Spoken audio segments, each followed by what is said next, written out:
The cathedral bells tolled with deafening finality as Lady Beatrice Ashford stood frozen at the altar, her sister's wedding gown heavy upon her shoulders.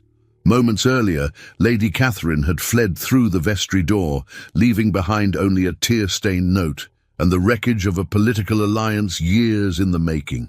Now, as the Duke of Thornfield lifted the veil with hands that trembled with barely contained fury, Beatrice met his steel-grey eyes and saw the precise moment recognition struck, and with it, a hatred so pure it stole the breath from her lungs.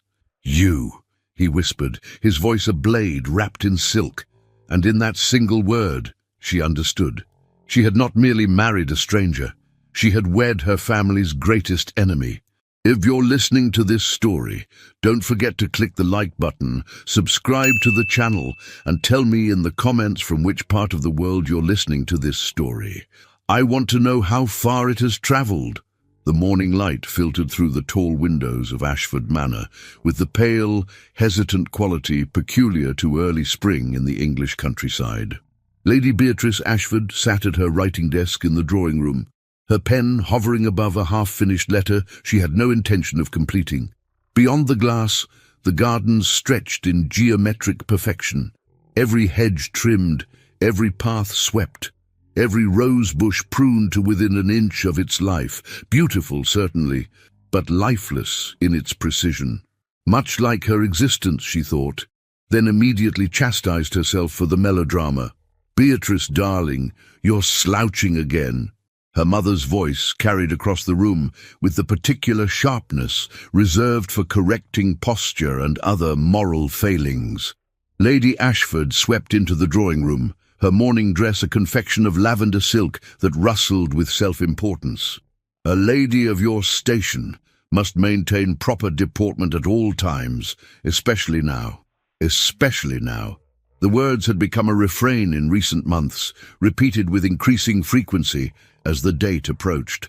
The date that would see her elder sister, Catherine, wed to Alexander Blackwood, the Duke of Thornfield, in what their father called the alliance of the century. Beatrice straightened her spine obediently, though rebellion flickered in her chest like a candle flame in a draught. "Yes, Mamma. Catherine is with the modiste for her final fitting," her mother continued, settling onto the settee with practiced grace. "The gown is exquisite, French lace, seed pearls, the finest silk from London. The Duke will be quite overcome." Beatrice doubted very much that the Duke of Thornfield was a man given to being overcome by anything, least of all a wedding gown. She had seen him only twice, once at a distance during a London ball, and once up close when he had come to formalize the betrothal. Both times she had been struck by the coldness in his grey eyes, the rigid set of his jaw, the way he looked at her father with something that might have been contempt, poorly disguised as courtesy. The Ashfords and the Blackwoods had been rivals for 3 generations, their estates bordering each other in Derbyshire, their political allegiances perpetually opposed, their social circles overlapping just enough to ensure maximum discomfort at every gathering. The feud had begun over a disputed property line and had metastasized over the decades into something far more personal and far more bitter, which made the betrothal all the more extraordinary and all the more calculated.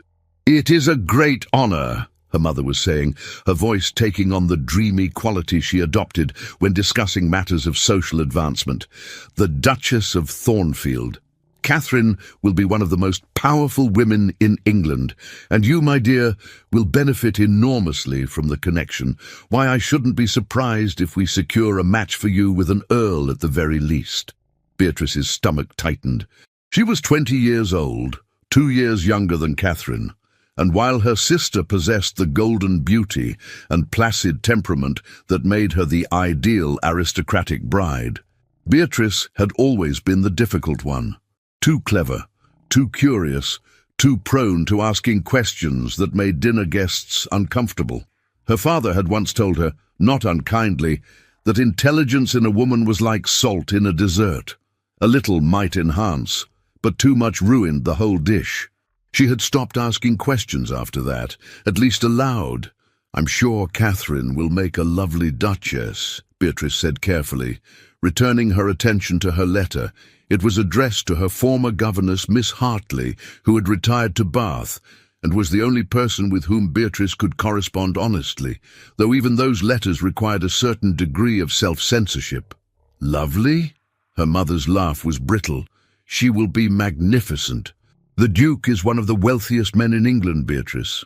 Thornfield Hall has 40 bedrooms, 40, and the London house in Mayfair is said to be a palace. Catherine will want for nothing. Except affection," Beatrice thought. "Except warmth. Except any indication that her future husband viewed her as anything more than a strategic acquisition." But these were not thoughts one voiced. Not in the Ashford household, where duty and advancement were the twin pillars upon which all decisions rested. The door opened, and Catherine herself entered, followed by their lady's maid carrying an enormous hat box.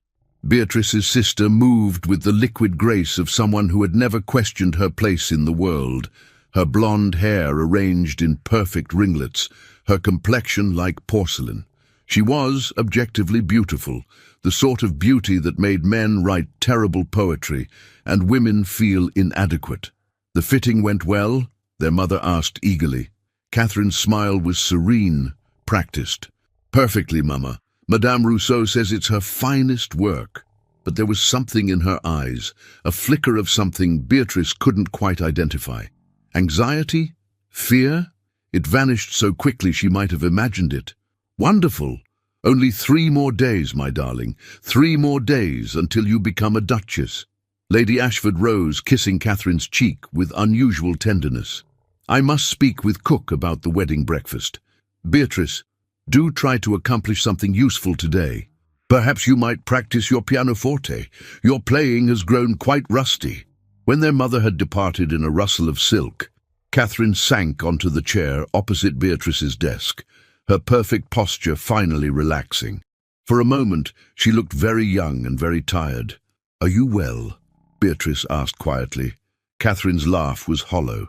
"Well, I am to be married in 3 days to a man who despises everything our family represents. A man who looks at me as though I were a particularly distasteful business transaction he's been forced to complete. But yes, Beatrice, I am perfectly well." The bitterness in her sister's voice was shocking. Catherine never complained. Catherine never questioned. Catherine was the obedient daughter, the perfect lady, the one who coloured within every line society had drawn. "You could refuse," Beatrice said, though she knew it was impossible. "You could what?" Catherine's blue eyes were suddenly fierce. "Disgrace our family? Destroy father's political ambitions? Condemn you to spinsterhood because no respectable family would ally themselves with the Ashfords after such a scandal?" She shook her head. "No, Beatrice, I could not. This is my duty. This is what daughters of our station do. We marry well, we secure alliances, we produce heirs, and if we're very fortunate, we learn to tolerate our husbands." The words hung in the air between them, heavy with resignation and something darker. Beatrice wanted to argue, to insist that there must be another way, but she knew her sister was right. In their world, women were currency, and Catherine was about to be spent on the most expensive purchase their family had ever made. "I wish it were different," Beatrice said finally. "So do I." Catherine rose, smoothing her skirts. "But wishes are for children and fools. We are neither." She paused at the door, her hand on the frame.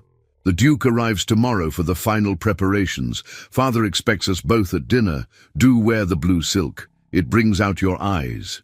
When she was gone, Beatrice returned to her letter, but the words wouldn't come. Instead, she found herself staring out at the manicured gardens, at the cage of beauty that surrounded them all, and wondering if Catherine would find any happiness at all in her 40-bedroom prison. The answer, she suspected, was no. The morning of the wedding dawned with unseasonable warmth, as though even the weather conspired to mock the coldness of the union about to take place.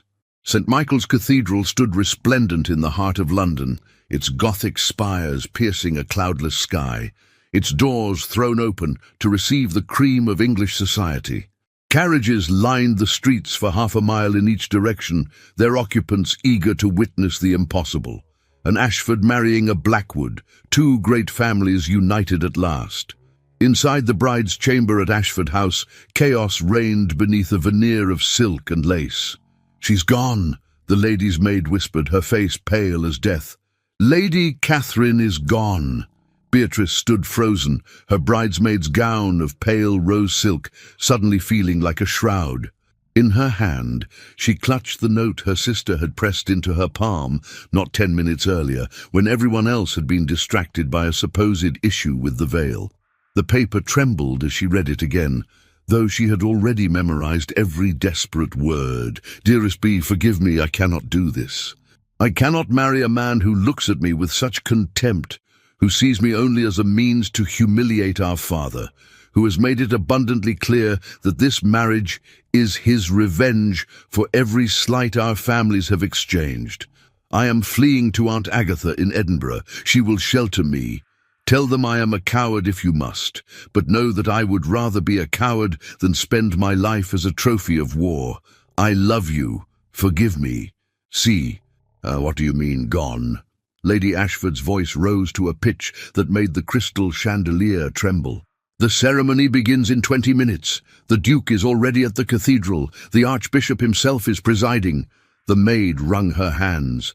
"Her travelling cloak is missing, my lady, and the back door to the mews was left unlatched." Beatrice watched her mother's face cycle through disbelief, horror, and finally a rage so profound it seemed to age her 10 years in as many seconds. Her father, Lord Ashford, stood by the window, his ruddy complexion draining to grey as he grasped the magnitude of the catastrophe. "This will destroy us," he said quietly. "Utterly and completely destroy us." "We must send word to the Duke at once," Lady Ashford said, her voice shaking. "We must explain. We must—" "Explain what?" Lord Ashford turned from the window, his eyes hollow. "That our daughter has jilted the Duke of Thornfield at the altar? That she has made fools of us all before the entire aristocracy? There is no explanation that will suffice, Margaret. We are ruined." Beatrice's mind raced. She thought of Catherine, fleeing north toward freedom and Aunt Agatha's unconventional household. She thought of her parents, their ambitions crumbling to ash. She thought of the hundreds of guests already seated in the cathedral, the Duke waiting at the altar, the scandal that would echo through drawing rooms for generations. And then, with a clarity that felt almost like madness, she knew what she had to do. "I'll go," she heard herself say. 3 pairs of eyes turned to her. "What did you say?" her mother whispered. Beatrice straightened her spine, channeling every lesson in deportment she had ever received. "I'll take Catherine's place. I'll marry the Duke." The silence that followed was absolute. "Don't be absurd," her father said finally. "You're not the contracted bride. The betrothal agreement specifies Catherine by name. The Duke would never—" "The Duke wants an Ashford bride to seal the alliance," Beatrice interrupted, her voice steadier than she felt. "The guests want a wedding. Society wants a spectacle. I can provide all of that." She turned to her mother. "The veil covers my face. Catherine and I are similar enough in height and build. If I say nothing until after the vows are complete, until the register is signed, it will be too late for him to refuse without creating an even greater scandal." "This is madness," Lady Ashford breathed, but there was a desperate hope kindling in her eyes. "This is survival," Beatrice countered. "If Catherine jilts the Duke, we are destroyed. But if I marry him in her stead, the alliance holds. The contract is fulfilled. Our family is saved." Lord Ashford stared at his younger daughter as though seeing her for the first time. "He will despise you for the deception." "He already despises our family," Beatrice said simply. "At least this way, the despising will be directed at me alone, and Catherine will be free." The clock on the mantel chimed the quarter hour. 15 minutes until the ceremony. Her parents exchanged a long look, an entire conversation passing between them in silence. Finally, her father nodded once, sharply. "Do it!" The next quarter hour passed in a blur of frantic activity. Catherine's wedding gown was adjusted hastily to fit Beatrice's slightly smaller frame. The veil, that blessed concealing veil, was arranged to obscure her face completely. Her mother's hands shook as she fastened the pearl necklace around Beatrice's throat. "You are saving us all," Lady Ashford whispered, and for the first time in Beatrice's memory there were tears in her mother's eyes. "I will never forget this sacrifice." Sacrifice. The word echoed in Beatrice's mind as the carriage carried her through London streets toward the cathedral. Through the window, she could see the crowds gathered to glimpse the bride, their faces eager with curiosity. They had no idea they were about to witness not a wedding, but a substitution, a fraud, a desperate gambit by a desperate family. The cathedral's interior was a masterpiece of soaring arches and jeweled lights streaming through stained glass windows. Every pew was filled with the most powerful families in England, their faces turned expectantly toward the entrance. At the altar, flanked by his groomsmen, stood Alexander Blackwood, Duke of Thornfield. Even from a distance, he was imposing. Tall and broad-shouldered, his dark hair swept back from a face that might have been handsome if not for the severity of its expression. He wore his formal attire with military precision, every line sharp, every detail perfect. And his eyes, those cold grey eyes, were fixed on the cathedral doors with an intensity that made Beatrice's courage falter. He was waiting for Catherine, for the golden, beautiful, obedient Catherine who would have made him a perfect, passionless duchess. Instead, he was getting Beatrice. The organ swelled with the opening notes of the processional. Her father appeared at her side, his arm rigid beneath her trembling hand. "It's not too late," he murmured. "We could still—" "No," Beatrice said firmly. "We couldn't." And then they were moving, processing down the endless aisle as hundreds of eyes tracked their progress. Beatrice kept her gaze fixed straight ahead, on the Duke's broad back, on the altar, on her fate. Each step felt like walking toward an execution, but she forced herself to maintain the slow, measured pace expected of a bride. The Duke turned as she approached. Even through the veil, she could feel the weight of his scrutiny. He was studying her, she realized, trying to discern something through the layers of lace and tulle. Did he suspect? Could he tell? Her father placed her hand in the Duke's, and Beatrice felt the shock of contact, his palm warm and calloused against her gloved fingers, his grip firm to the point of pain. He was holding her hand like one might hold a weapon, warily, with barely restrained hostility. The Archbishop began the ceremony, his voice resonating through the vaulted space. Beatrice heard none of it. Her entire being was focused on maintaining the deception, on keeping her head bowed, on not allowing her voice to betray her when the time came to speak her vows. If any person can show just cause why these two may not be joined in holy matrimony, let them speak now or forever, hold their peace. The silence stretched. Beatrice's heart hammered against her ribs. "Then let us proceed," the Archbishop intoned. "Alexander Edmund Blackwood, Duke of Thornfield, wilt thou have this woman to be thy wedded wife?" "I will." His voice was deep, clipped, devoid of emotion, the voice of a man fulfilling an obligation. "And wilt thou, Lady Catherine Elizabeth Ashford, have this man to be thy wedded husband?" This was the moment, the point of no return. "I will," Beatrice whispered, pitching her voice slightly higher, softer than her natural tone. The Duke's hand tightened fractionally on hers. Had he noticed? Did he know? The vows continued. The rings were exchanged, a heavy gold band that felt like a shackle sliding onto her finger. And then, finally, the words she had been dreading. "You may now kiss the bride." The Duke's hands moved to her veil with deliberate slowness. Beatrice held her breath, her entire body rigid with tension. This was it, the moment of revelation, the moment when everything would either succeed or catastrophically fail. He lifted the veil. The cathedral seemed to hold its breath with her, Recognition struck his features like a physical blow, his eyes widening fractionally, his jaw clenching, a muscle jumping in his cheek. For one terrible moment, Beatrice thought he might denounce her then and there, might tear up the register and declare the marriage void before God and all assembled. Instead, he leaned close, his lips nearly brushing her ear, and whispered with a venom that made her blood run cold. "You." And then, before she could respond, before she could explain or apologize or beg for understanding, he kissed her. It was not the chaste, ceremonial kiss expected at a wedding. It was a claiming, a punishment. His mouth hard against hers, his hand gripping the back of her neck, holding her in place as though she might flee as her sister had done. When he finally released her, his eyes were chips of grey ice. "Smile," he commanded under his breath. "Smile for our guests, Lady Thornfield.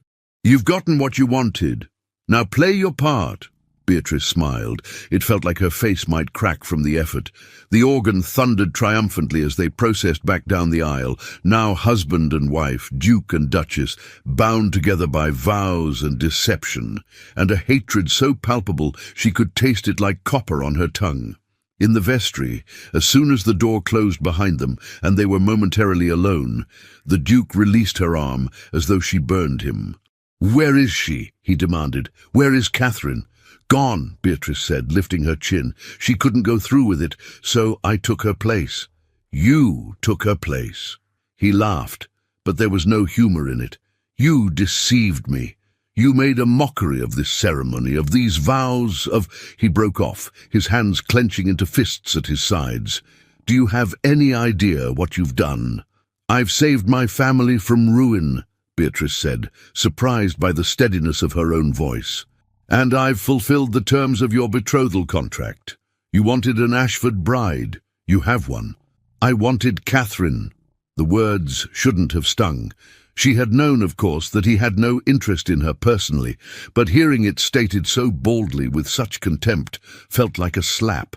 "Well, Your Grace," she said, injecting as much dignity as she could muster into her tone, "you have me instead, and we are legally wed. There is nothing to be done about it now." His eyes raked over her, and she saw the exact moment he realized she was right. The marriage was consummated in law, if not in fact. The register was signed. The vows were spoken before God and witnesses. To annul it now would require admitting he had been duped, would create a scandal even greater than a simple jilting. He was trapped, and he knew it. "This isn't over," he said softly, dangerously.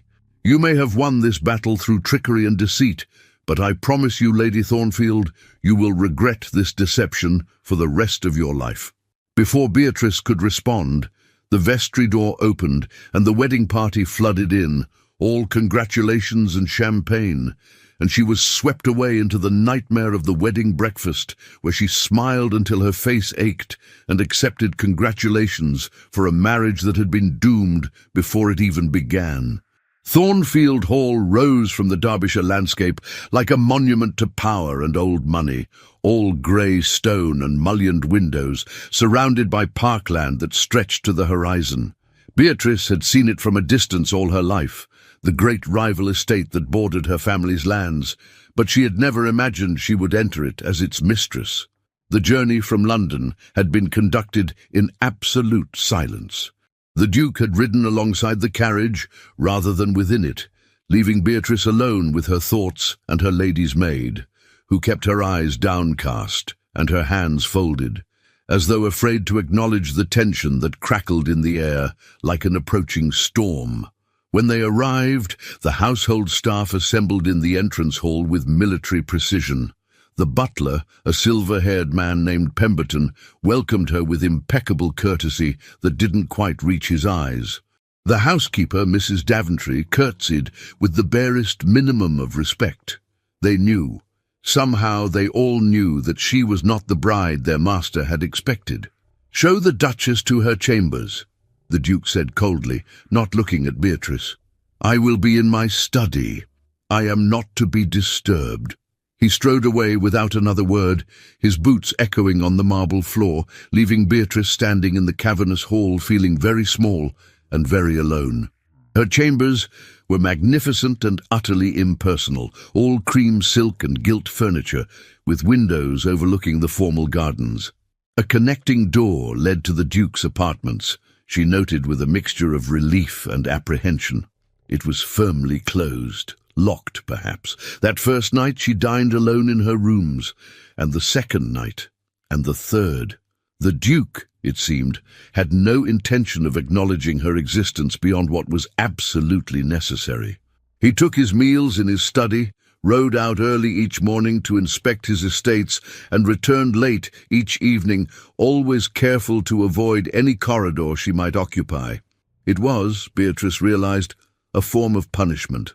He was making her invisible, erasing her from his life as thoroughly as one could erase a wife without actually seeking an annulment. On the fourth day, she received a letter. The handwriting was unfamiliar, bold and slightly untidy, written on expensive paper with a London address embossed at the top. "My dear niece," it began, and Beatrice's heart leapt. "I have heard the most extraordinary tale from your sister Catherine, who arrived on my doorstep in Edinburgh looking like a drowned cat and babbling about sacrifice and substitution. She has explained everything, and I must say, you are either the bravest young woman in England or the most foolish, possibly both. I'm returning to London for the season and insist you join me there immediately. A husband who ignores his wife is worse than no husband at all, and I'll not have you mouldering away in that dreary pile of stones playing the martyr. Come to me at Cavendish Square. We have much to discuss. Your affectionate aunt, Agatha Pembroke, Aunt Agatha." Her father's eldest sister, the family scandal who had refused 3 perfectly acceptable proposals before marrying a wealthy merchant, and then, after his death, had declined to remarry at all, choosing instead to live independently and scandalously in Edinburgh and London, hosting salons attended by artists and intellectuals and other unsuitable persons. Beatrice had met her only twice, but both times she had been fascinated by this woman who seemed to operate by entirely different rules than the rest of their family. She read the letter 3 times, then made her decision. The Duke was in his study when she knocked. She heard him call "Enter" in a tone that suggested he expected a servant, and the surprise on his face when she stepped inside was almost comical. "I'm going to London," she announced without preamble. "My aunt has invited me to stay with her for the season." He set down his pen with deliberate care. "Your aunt, Lady Agatha Pembroke. She maintains a house in Cavendish Square." Something flickered across his face. Recognition, perhaps. "The blue-stocking. The independent woman of means," Beatrice corrected. "I will be leaving tomorrow morning." "Will you?" It wasn't a question. He leaned back in his chair, studying her with those cold grey eyes. "And if I forbid it, then I will go anyway," Beatrice said, surprised by her own boldness. "You have made it abundantly clear that you have no use for me as a wife. Surely you cannot object to my removing myself from your presence." A muscle worked in his jaw. For a long moment he said nothing, and Beatrice wondered if she had pushed too far, if he would assert his legal right to control her movements, to keep her imprisoned in this beautiful, lonely house. "Go then," he said finally. "Enjoy London, enjoy your aunt's company, but understand this, madam, you are still my wife, you bear my name. Any scandal you create will reflect upon me, and I will not tolerate being made a fool of twice." "I have no intention of creating scandal," Beatrice said quietly. "I only wish to be somewhere I am not treated as though I don't exist." Something shifted in his expression, a crack in the ice perhaps, or merely a trick of the light. "You should not have deceived me." "No," Beatrice agreed. "I should not have, but I did. And we must both live with the consequences. At least allow me to live with them somewhere other than here, where every room reminds me of my transgression and your contempt." He turned away, back to his papers. "Go to London. I don't care." But as Beatrice left the study, she could feel his eyes on her back, and she wondered if perhaps he cared more than he was willing to admit. Cavendish Square was a world away from Thornfield Hall. Aunt Agatha's townhouse was elegant but comfortable, filled with books and art and the constant flow of interesting visitors. Her aunt herself was a revelation, 50 years old, handsome rather than beautiful, with sharp eyes and an even sharper wit. "So," she said, pouring tea in her drawing-room on Beatrice's first afternoon, "you married a duke who hates you to save your sister from marrying a duke who hates her. Tell me, my dear, how is that an improvement?" Beatrice couldn't help but laugh, though it came out slightly strangled. "When you put it that way, it sounds rather foolish." "It sounds rather noble, actually," Agatha said, her tone softening. "Foolish and noble are often the same thing, but nobility doesn't keep you warm at night or give you a life worth living.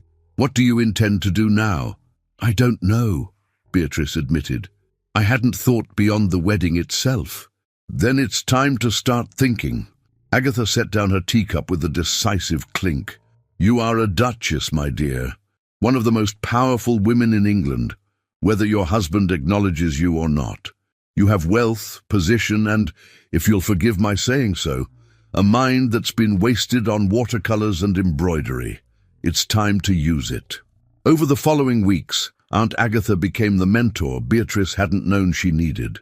She introduced her to a circle of women unlike any Beatrice had encountered: writers, reformers, women who ran charitable foundations and attended lectures at the Royal Society. They discussed philosophy and politics, art and literature, topics that would have made her mother faint with horror. And slowly, almost imperceptibly, Beatrice began to feel something she hadn't felt in years: interested in her own life. It was at one of Agatha's salons, 6 weeks after her arrival in London, that she met Dr. Elias Reed. He was not what she expected when Agatha introduced him as a brilliant physician doing groundbreaking work in public health. He was young, perhaps 30, with unruly brown hair and warm hazel eyes that crinkled at the corners when he smiled. His coat was well made but not fashionable, and he had ink stains on his fingers. "Your Grace," he said, bowing over her hand. "Lady Agatha has told me much about you." "Nothing too damning, I hope," Beatrice replied, and was rewarded with a genuine laugh. "On the contrary, she says you have a keen mind and a wasted education. I find that combination irresistible." They talked for 2 hours, standing by the window while the salon swirled around them. He told her about his work establishing free clinics in London's poorest neighbourhoods, about his theories on disease prevention and sanitation. She found herself telling him about her childhood fascination with natural philosophy, the books she'd read in secret, the questions she'd learned not to ask. "Why did you stop asking?" he wanted to know. "Because women aren't supposed to be curious," she said. "We're supposed to be decorative." "What a waste," he said simply. "Curiosity is the beginning of all progress. Without it, we'd still be living in caves." When he left that evening, he bowed over her hand again, but this time his smile held something warmer than mere courtesy. "I hope we'll meet again, Your Grace. I should very much like to continue our conversation." "As would I, Dr. Reed," Beatrice said, and meant it. That night, lying in her comfortable bed in Aunt Agatha's guest room, Beatrice realized something startling. She had gone an entire evening without thinking about the Duke, without feeling the weight of her deception, without dwelling on her failed marriage. She had felt, for the first time since her wedding day, like herself. The next morning, Agatha appeared at breakfast with a gleam in her eye. "The Duchess of Marlborough is hosting a charity gala next week, raising funds for a new hospital. Half of London society will be there. I think you should attend." "I'm not sure that's wise," Beatrice said carefully. The Duke is in Derbyshire, brooding in his study," Agatha interrupted. "You are in London and you are a duchess. It's time society saw you as such. Besides," she added with a sly smile, "Dr. Reed will be there. He's one of the physicians championing the hospital project." Beatrice felt a flutter in her chest that might have been anticipation. I suppose it would be rude to decline such an invitation. Extremely rude, Agatha agreed, her eyes twinkling. We'll need to get you a new gown. Something that makes a statement. What sort of statement? That you are not a woman to be ignored. As Beatrice sipped her tea, she caught her reflection in the silver pot, and for the first time in months she saw not a deceiver or a substitute or a disappointment, but simply herself. Beatrice. A woman with her own mind, her own interests, her own potential, and perhaps, just perhaps, her own future. The Duchess of Marlborough's gala was held at Devonshire House, its ballroom ablaze with 1,000 candles reflected in gilt mirrors that made the space seem infinite. Beatrice stood at the top of the grand staircase in a gown of deep sapphire silk that Aunt Agatha had insisted upon, elegant, sophisticated, and utterly unlike the pale pastels expected of young brides. Her dark hair was dressed simply but beautifully, with sapphires at her throat and ears that had belonged to the Thornfield family for generations. She had found them in her jewellery case with a curt note from the Duke's secretary. For your use as required by your position, even his gifts were cold. Ready? Aunt Agatha asked, resplendent in burgundy velvet beside her. Beatrice took a breath. Ready? They descended together, and Beatrice felt the moment the room noticed her. Conversations faltered, heads turned. She could almost hear the whispers, the new Duchess of Thornfield, the one who substituted for her sister. How extraordinary, how scandalous. Let them whisper, she thought. She had nothing left to lose. Your Grace. The Duchess of Marlborough swept forward, all warmth and curiosity. How delightful that you could attend. We've heard so much about you, though you've been quite elusive this season. I've been settling into my new role, Beatrice said smoothly, accepting the older woman's kiss on her cheek. But I couldn't miss such an important cause. The hospital project is vital work. Indeed. You must meet Dr. Reed. He's been instrumental in the planning. Oh, but I see you've already found him. Beatrice turned to find Elias Reed approaching, looking uncomfortable in formal evening dress, but smiling with genuine pleasure at seeing her. Your Grace, he said, bowing. You look magnificent. You look miserable, she replied, and was rewarded with his laugh. I detest these affairs, he admitted, but they're necessary evils when one needs funding. Would you care to escape to the terrace? I can bore you with details about surgical theatres and ventilation systems. That sounds infinitely more interesting than discussing the weather, Beatrice said, taking his offered arm. The terrace overlooked the gardens, lanterns strung between trees, creating pools of golden light. Other couples strolled the paths, but Elias led her to a quieter corner where they could speak without being overheard. I'm glad you came, he said. I wasn't sure you would. Why wouldn't I? He hesitated, then said carefully, There's been talk about your marriage, about the circumstances. Ah. Beatrice looked out over the gardens, her hands tightening on the balustrade.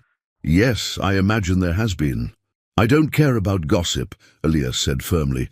I care about the woman I've come to know these past weeks, the one who asks brilliant questions about germ theory and actually listens to the answers. The one who suggested using illustrated pamphlets to teach hygiene to illiterate populations. An idea, by the way, that my colleagues thought was genius. Beatrice felt warmth bloom in her chest. You give me too much credit. I don't think I give you enough. He turned to face her fully, his expression serious. You're wasted in a marriage that doesn't value you, Beatrice. You have so much to offer, so much intelligence and compassion and insight. You could do real good in this world if you chose to. I'm not sure a duchess is supposed to do good, she said wryly. We're supposed to host parties and wear jewels and produce heirs. Then perhaps it's time to redefine what a duchess can be. Before Beatrice could respond, a cold voice cut through the night air like a blade. How touching. They both turned to find the Duke of Thornfield standing in the terrace doorway, his tall frame silhouetted against the light from the ballroom. Beatrice's heart plummeted. She hadn't known he was in London, hadn't expected to see him here. Your Grace, Elias said, bowing stiffly. I was just discussing the hospital project with your wife. Were you? The Duke's eyes were chips of ice as he looked between them. How philanthropic. If you'll excuse us, Dr. Reed, I need a word with my wife. In private. It wasn't a request. Elias glanced at Beatrice, clearly reluctant to leave her, but she nodded slightly. He bowed again and retreated into the ballroom, though not without a backward glance of concern. When they were alone, the Duke closed the distance between them with predatory grace. So, this is how you spend your time in London, flirting with physicians on terraces. We were discussing public health initiatives, Beatrice said, lifting her chin. Not that it's any concern of yours. You made it quite clear you have no interest in my activities. You are my wife, he said, his voice dangerously soft. Everything you do is my concern, especially when you're making a spectacle of yourself with another man. A spectacle? Anger flared in Beatrice's chest, hot and bright. I was having a conversation. Something you've been unwilling to do since our wedding day. You've ignored me, avoided me, treated me like a ghost haunting your house, and now you dare to criticize me for finding companionship elsewhere. Companionship. He laughed harshly. Is that what you call it? I saw the way he looked at you, the way you looked at him. With respect, Beatrice shot back. With interest? With basic human courtesy? Yes, guilty as charged. How dare I experience any of those things? Something flickered in his eyes. Surprise, perhaps, at her defiance. She had been so meek at Thornfield, so willing to accept his coldness. But weeks with Aunt Agatha, weeks of intellectual stimulation and genuine friendship, had reminded her that she was more than just a substitute bride. You deceived me, he said, but there was less venom in it now. You stood at that altar and lied. I saved my family, Beatrice countered, and I fulfilled your contract. You got your Ashford bride, your political alliance, your revenge on my father. What more do you want from me? I want... He broke off, his jaw clenching. For a moment, he looked almost vulnerable, almost human. I don't know what I want. The admission hung between them, unexpected and raw. Then perhaps, Beatrice said quietly, you should determine that before you come here throwing accusations. I have done nothing wrong. I have been a faithful wife to a husband who wishes I didn't exist. If you cannot bear to see me finding some small measure of happiness in my exile, then perhaps you should return to Derbyshire and continue ignoring me from a distance. She moved to step past him, back toward the ballroom, but his hand shot out and caught her wrist. Not painfully, but firmly. Wait. She stopped, looking up at him. This close, she could see the fine lines around his eyes, the tension in his jaw, the way his chest rose and fell with controlled breaths. He was not as composed as he pretended to be. You're right, he said, and the words seemed to cost him. I have treated you abominably. You didn't deserve that. Beatrice blinked, stunned. Are you apologizing? Don't sound so shocked. I'm capable of admitting when I'm wrong. He released her wrist but didn't step back. I was angry at your family, at the situation, at being trapped in a marriage I didn't choose. I took that anger out on you, and that was unjust. Yes, Beatrice said. It was. But seeing you tonight, seeing you with him, he shook his head. I realized something. You're not Catherine. You never were. And perhaps that's not entirely a bad thing. High praise indeed, Beatrice said dryly, though her heart was beating faster. A ghost of a smile touched his lips. Catherine would never have had the courage to do what you did, to sacrifice herself for her sister, to face my anger, to build a life for herself despite my cruelty. He paused. You're stronger than I gave you credit for. I'm stronger than I gave myself credit for, Beatrice admitted. They stood there in the lantern light, the sounds of the gala drifting out from the ballroom, and for the first time since their wedding, Beatrice felt as though she was actually seeing her husband, not as an enemy or a punishment, but as a complicated, flawed man who had been as trapped by their circumstances as she was. I have a proposition, the Duke said finally. Return to Thornfield with me, not as a prisoner or a ghost, but as my wife, my true wife. Let us begin again, without the anger and resentment. Let us see if we might make something bearable of this marriage." Beatrice's breath caught. "Why? Why now?" "Because watching you tonight I realized I've been a fool. I've had a duchess of intelligence and courage under my roof, and I've wasted her. I've wasted us both." His grey eyes met hers, and for the first time they weren't cold. "I'm not promising love. I'm not even promising affection, but I am promising respect, partnership, a chance." It was more than she had ever expected from him, more than she had dared to hope for. But she thought of Elias, of his warm eyes and genuine interest. She thought of Aunt Agatha's salon, of the life she was building in London. She thought of the woman she was becoming, free from the constraints of Thornfield. "I need time," she said, "to think, to decide if that's what I want." He nodded slowly. "That's fair.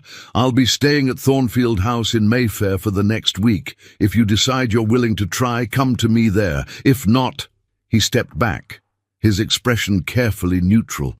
"If not, I'll arrange for a formal separation. You can keep the London house, a generous allowance. You'll have your freedom." "You would do that?" Beatrice asked, surprised. "I would. You deserve at least that much." He bowed, formal and correct. "Good evening, Your Grace. I hope you enjoy the remainder of the gala." He left her standing on the terrace, her mind whirling with possibilities. When she returned to the ballroom, Elias found her immediately. "Are you all right?" He didn't. "I'm fine," Beatrice assured him. "We just actually talked for the first time." "And?" Elias asked carefully. "And I don't know what happens next," Beatrice admitted. "But for the first time since my wedding day, I feel as though I have a choice." Elias smiled, though there was something wistful in it. "Then I hope you choose whatever makes you happy, Beatrice, even if it's not what I might wish for." As the evening wore on, Beatrice danced and conversed and played the role of Duchess with newfound confidence, but her mind kept returning to the Duke's words, to the possibility he'd offered. A chance, a partnership, a beginning. Was it enough? Could it be? She didn't know, but for the first time, she was eager to find out. Beatrice spent 3 sleepless nights wrestling with her decision. She walked the length of Aunt Agatha's drawing room so many times she feared she might wear a path in the carpet. She wrote letters she never sent, arguments for and against laid out in careful columns that solved nothing. On the 4th morning, Agatha found her staring out the window at the grey London sky, a cold cup of tea forgotten at her elbow. "You're still here," her aunt observed, settling into the chair opposite. "I rather thought you'd have made a decision by now." "How do I choose between a life I'm building and a marriage that might become bearable?" Beatrice asked. "Between certainty and possibility? My dear girl, there is no certainty in this life, only choices and their consequences." Agatha leaned forward, her expression unusually serious. "But I will tell you this, running from a marriage is easy. I should know. I've counseled enough women to do it. What's difficult is staying and fighting for something better. The question is, do you believe your husband is capable of change? And more importantly, are you willing to risk your newfound happiness to find out?" Beatrice thought of the Duke on the terrace, the vulnerability in his admission, the respect in his offer. She thought of Thornfield Hall, no longer a prison but perhaps a canvas upon which she might paint her own life. And she thought of the woman she had become these past weeks. Stronger, more certain of her own worth.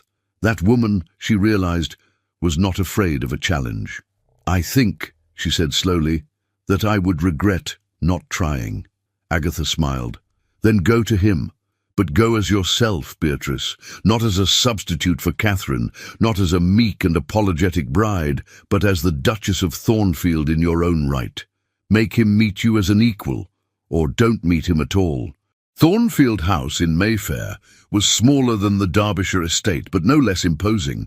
An elegant Georgian townhouse with black railings and window boxes that needed tending.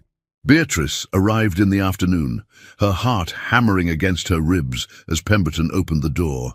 "Your Grace," the butler said, and if he was surprised to see her, he hid it masterfully.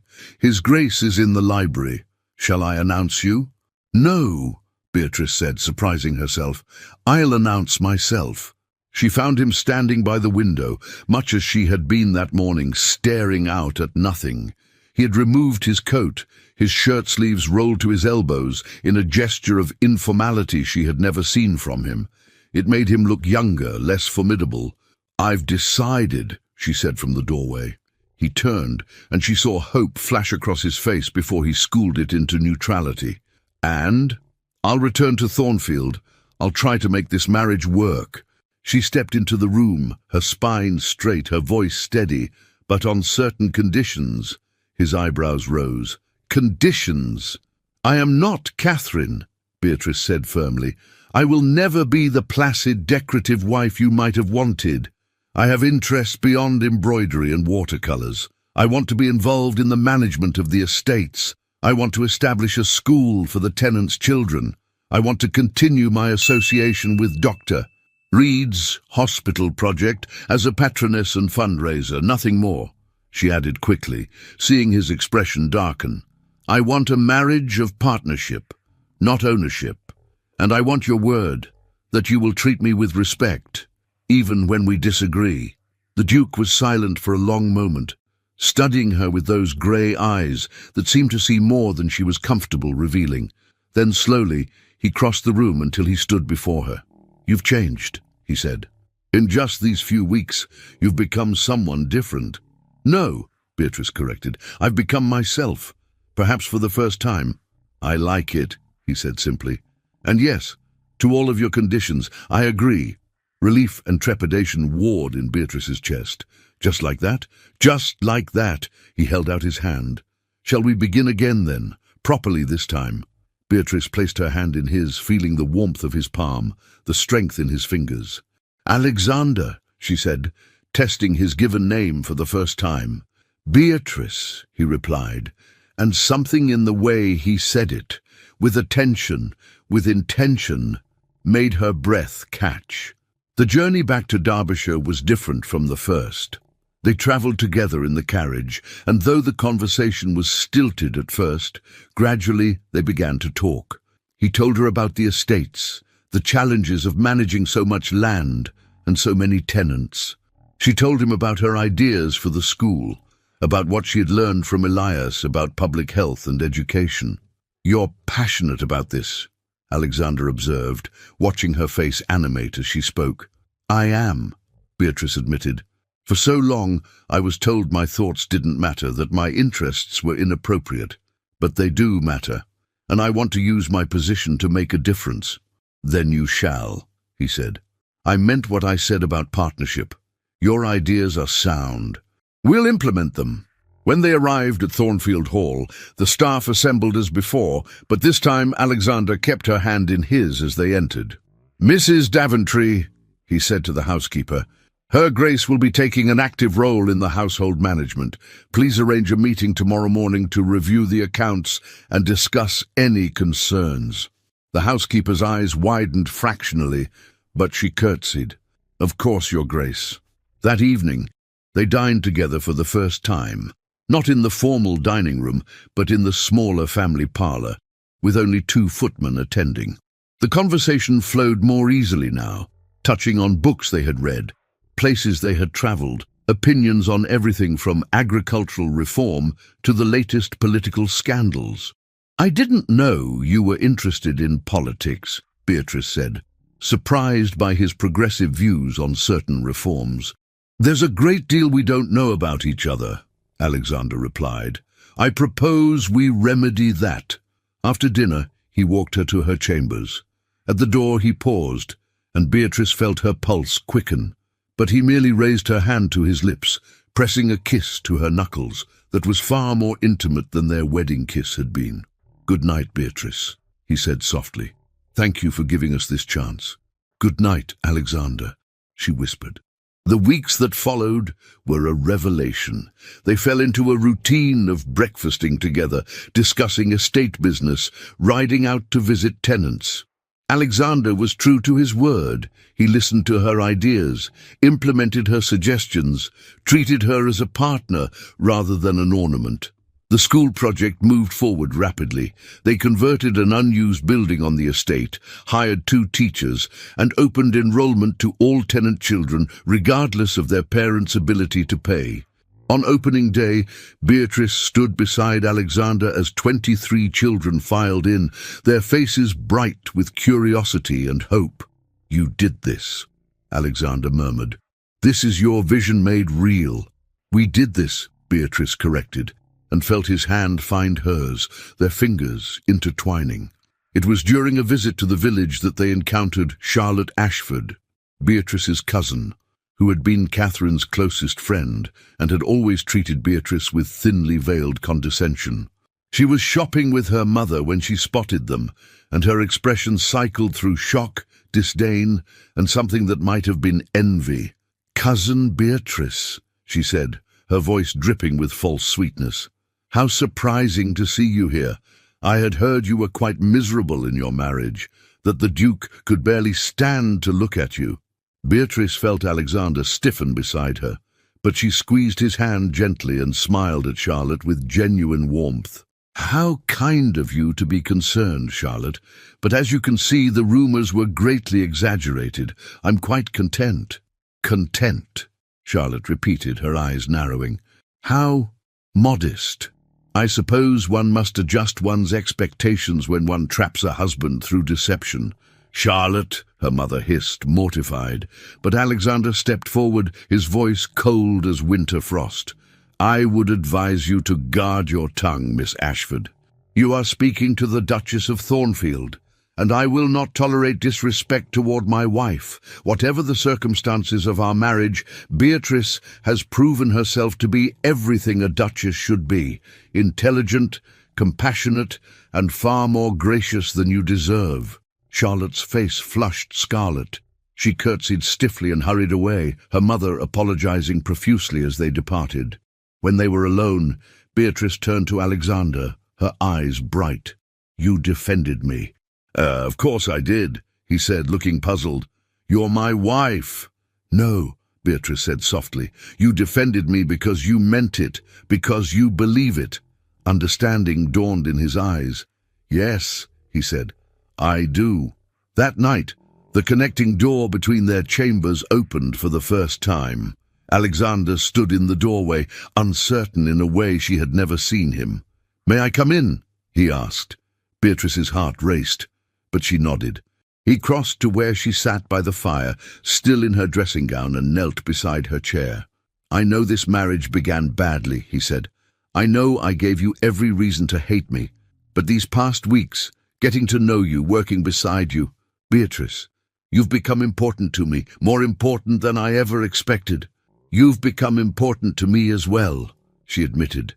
He reached up, cupping her face with a gentleness that made her breath catch. "May I kiss you? Properly this time, not in anger or punishment, but because I want to." "Yes," Beatrice whispered. The kiss was nothing like their wedding kiss. It was soft, questioning, full of possibility. When they finally drew apart, both were breathless. "Stay," Beatrice said. "Tonight, stay with me." And he did. The next morning, Beatrice woke to find Alexander already dressed, standing by the window with a letter in his hand. His expression was troubled. "What is it?" she asked, sitting up. "Your father," he said quietly. "He's written to request a meeting. He wants to apologize, he says, for forcing the marriage, for the circumstances. He's heard about the school, about our work together. He wants to make amends." Beatrice's first instinct was refusal, but then she thought of the woman she had become, of the strength she had found, of the marriage she and Alexander were building from the ashes of deception and anger. "Then let him come," she said. "Let him see what we've made of his machinations. Let him see that his daughter, the one he thought was too clever, too difficult, has become a duchess worth respecting." Alexander smiled, crossing to the bed and pulling her into his arms. "You were always worth respecting, Beatrice. I was simply too blind to see it." "And now?" she asked. "Now," he said, kissing her forehead, "I see you perfectly clearly. And I am grateful every day that Catherine fled, because it brought me you. It was, Beatrice thought, the most romantic thing anyone had ever said to her. 8 months had passed since that morning when Alexander had held her in his arms, and spoken words that had healed wounds Beatrice hadn't known she carried. 8 months of transformation, of growth, of building something neither of them had imagined possible on that terrible wedding day. Autumn had painted the Derbyshire landscape in shades of amber and gold, and Thornfield Hall had become something Beatrice had never expected: a home. She stood now in the doorway of the estate school, watching as Miss Pemberton led the children through their arithmetic lessons. The building hummed with energy and laughter, so different from the silent, unused structure it had been. 42 children now attended, more than double the original enrollment, and they had already hired a third teacher to manage the growing numbers. "Your Grace," Miss Pemberton called, noticing her, "would you like to hear the children's recitations? They've been practicing all week." Beatrice smiled, entering the bright, warm classroom. "I would be delighted." As she listened to the children recite poetry and demonstrate their reading skills, she felt a profound sense of accomplishment. This was real. This was lasting. These children would have opportunities their parents never had, and it was because she had refused to accept the limitations placed upon her. After the recitations, a small girl named Emma approached shyly, holding out a drawing. "I made this for you, Your Grace. It's you and the Duke at the Harvest Festival." The drawing was charmingly crude: 2 stick figures holding hands, surrounded by what might have been sheaves of wheat or possibly very tall flowers. But the care taken with it was evident in every careful line. "It's beautiful, Emma," Beatrice said, kneeling to the child's level. "Thank you. I shall treasure it always." As she left the school, the drawing carefully tucked into her reticule, she found Alexander waiting by the gate with 2 horses saddled and ready. "I thought you might like to ride out to the North Fields," he said, helping her mount.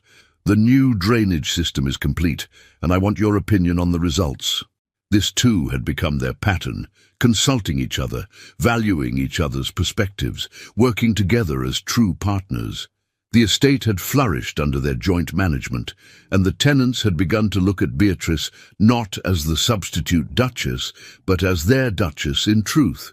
As they rode through the golden afternoon, Alexander reached over and took her hand. "I received a letter from Dr. Reed this morning. The hospital opened last week. He wanted us to know that our contribution made it possible." "Our contribution," Beatrice repeated, warmth spreading through her chest. She had worried initially about maintaining her friendship with Elias after returning to Thornfield. But Alexander had surprised her by suggesting they become patrons of the hospital project together, channeling her interest into something they could share. "He also mentioned that he's engaged," Alexander added, watching her carefully, "to a Miss Sarah Winters, a nurse at one of his clinics." "How wonderful," Beatrice said, and meant it. What she had felt for Elias had been gratitude and intellectual kinship, not love. She understood that now. "We should send a gift." Alexander's expression softened with relief and something deeper, trust, perhaps, or the security that came from knowing they had built something solid. "You're happy," he said. It wasn't a question, but she answered anyway. "I am. Happier than I ever imagined possible. Even though you were forced into this marriage, even though I treated you so abominably at first." Beatrice considered this, guiding her horse around a fallen branch. "I think," she said slowly, "that sometimes the worst circumstances lead us to the best destinations. If Catherine hadn't fled, if you hadn't been so cold, if I hadn't gone to Aunt Agatha, we might never have found this. We might have remained strangers sharing a house, going through the motions of marriage without ever discovering what we could be together." "A rather optimistic view of my cruelty," Alexander said wryly. "Not optimistic, realistic. We're both different people than we were 8 months ago. Better people, I think." She met his eyes. "You've taught me that I'm stronger than I believed, that my ideas have value, that I deserve to be heard and respected." And you've taught me that strength isn't the same as coldness, that opening one's heart isn't weakness. He brought her hand to his lips. That love can grow even in the most unlikely soil. Love. He had said it so casually, but it was the first time either of them had spoken the word aloud. Beatrice's breath caught. "Love," she whispered. Alexander drew his horse closer until their knees touched. "Yes, love. I love you, Beatrice. Your intelligence, your courage, your compassion, your stubborn refusal to be diminished. I love the woman you are and the woman you're becoming. I love the life we're building together." He paused, suddenly uncertain. "I should have said it sooner. I should have—" "I love you too," Beatrice interrupted, her eyes bright with tears. "I think I have for months, but I was afraid to say it. Afraid it was too soon, too unlikely, too—" He kissed her then, there in the middle of the field, with the autumn sun warm on their faces and the horses stamping impatiently beneath them. It was a kiss full of promise and certainty, of past pain transformed into present joy. When they finally drew apart, both were laughing. "We're terrible at this," Alexander said, "both of us too cautious, too afraid of vulnerability." "Then we'll learn together," Beatrice replied. "We'll be terrible at it together until we become good at it." That evening, they hosted a dinner party, something that had become a monthly tradition. Aunt Agatha had come from London, along with several of the friends Beatrice had made during her time there. The conversation ranged from politics to literature to the latest scientific discoveries, and the dining room rang with laughter and spirited debate. "You've done well for yourself, niece," Agatha murmured to Beatrice as they retired to the drawing room after dinner. "When you left London, I wasn't certain you were making the right choice. But seeing you now, seeing you both together, I was wrong to doubt." "You gave me the strength to make that choice," Beatrice said. "You reminded me of my own worth. I'll always be grateful for that." "And I'll always be grateful that you proved me wrong about the Duke," Agatha replied with a smile. "He's far less insufferable than I expected." Later, as the guests departed and the house settled into quiet, Beatrice and Alexander stood together in the library, her head resting against his shoulder as they watched the fire burn low. "Do you ever think about that day?" Beatrice asked softly. "Our wedding day." "Often," Alexander admitted. "I think about how angry I was, how betrayed I felt, how certain I was that you had ruined my life. And now I think you saved it." He turned her to face him, his hands gentle on her shoulders. "You gave me something I didn't know I needed, a true partner, an equal, someone who challenges me and supports me and makes me want to be better. If Catherine had been at that altar, we would have had a perfectly civil, perfectly empty marriage. But you, Beatrice, you gave me the possibility of something real." "We gave each other that possibility," Beatrice corrected. "You could have remained cold and distant. You could have refused to see me as anything but a deceiver. But you chose to try. You chose to change. That took courage, too." "Then we're both brave fools," Alexander said with a smile. "The best kind of fools," Beatrice agreed. A week later, a carriage arrived bearing an unexpected visitor, Catherine. Beatrice's sister stepped out, looking windswept and anxious, her eyes searching until they found Beatrice on the front steps. "Bea," she said, her voice breaking, "I'm so sorry. I'm so terribly sorry for what I did to you, for the burden I placed on you, for—" Beatrice descended the steps and pulled her sister into an embrace. "Hush, there's nothing to forgive." "But I ruined your life," Catherine sobbed against her shoulder. "I was a coward, and you paid the price." "You didn't ruin my life," Beatrice said firmly, drawing back to look at her sister. "You gave me a different life than I expected, yes. But Catherine, I'm happy. Truly, genuinely happy." "Are you?" Catherine wiped her eyes, nodding. "Aunt Agatha has been wonderful. She's introduced me to so many people, helped me discover interests I never knew I had. I'm studying art now, actually studying it, not just dabbling. And there's a man, a painter, who—" She blushed. "But that's not important. I came to see if you could ever forgive me."